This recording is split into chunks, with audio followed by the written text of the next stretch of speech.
मुलायम सिंह यादव मंच पर पहुंचते हैं और दरोगा को उठाकर पटक देते हैं। जब अयोध्या में कार सेवक संविधान के विपरीत काम कर रहे थे तो उन्होंने कहा कि अगर 16 की जान चली गई तो ठीक है, अगर 30 की भी जान लेनी होती और इस देश का संविधान बचाना होता तो मुलायम सिंह यादव मंदिर के नाम से एक लहर होती है और उस लहर को समाजवादी पार्टी के अभी के नेता और मुलायम सिंह यादव के बेटे अखिलेश यादव तोड़ते हैं और भाजपा को उसी के गढ़ यानी अयोध्या हराते हैं और ये कहते हैं कि ये जो देश है वो संविधान से चलेगा और इस संविधान को मानने वाले मुलायम सिंह यादव की ये कहानी है। आज उनकी पुण्यतिथि है। मुलायम सिंह यादव के बारे में कहा जाता है कि पिछड़ों के, दलितों के, मुसलमानों के एक रहनुमा के रूप में मुलायम सिंह यादव को हम लोग याद करते हैं।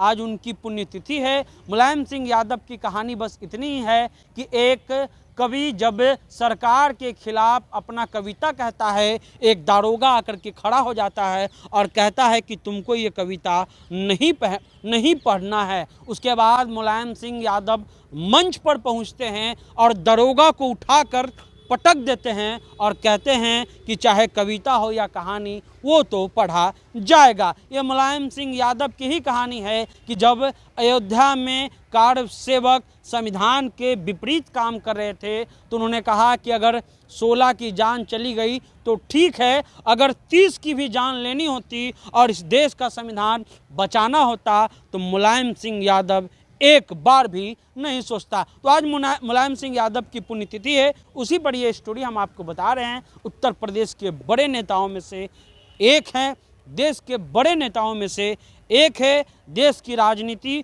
उत्तर प्रदेश से चलती है। अगर उत्तर प्रदेश का कोई शहंशाह रहा और अभी भी शहंशाह है तो मुलायम सिंह यादव हैं।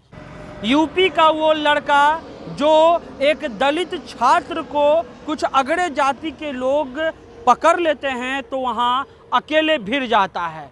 यूपी का वो लड़का जो कहता है कि अयोध्या में परिंदा भी पर नहीं मार सकता और उसने वो साबित भी करके दिखाया। यूपी का वो लड़का जो पहली बार जसवंत नगर से जीत के आता है और उसके बाद सेफई गांव पूरे देश में चर्चा का विषय बन जाता है। कहानी मुलायम सिंह यादव की, कहानी उस शख्स की जिसके बारे में ये कहा जाता है कि जब जवान शहीद हुआ करते थे तो उनका जो बॉडी है, उनकी जो शहादत है, उनका जो अंतिम संस्कार है वो बॉर्डर पर ही होता था। लेकिन मुलायम सिंह यादव ने ये फैसला लिया कि उनका बॉडी जो है वो उनके घर पर पहुंचेगा। ये कहानी मुलायम सिंह यादव की है। ये कहानी उस शख्स की है जिसने अपने बदौलत पूरे देश की राजनीति को अपने हाथ में रखा।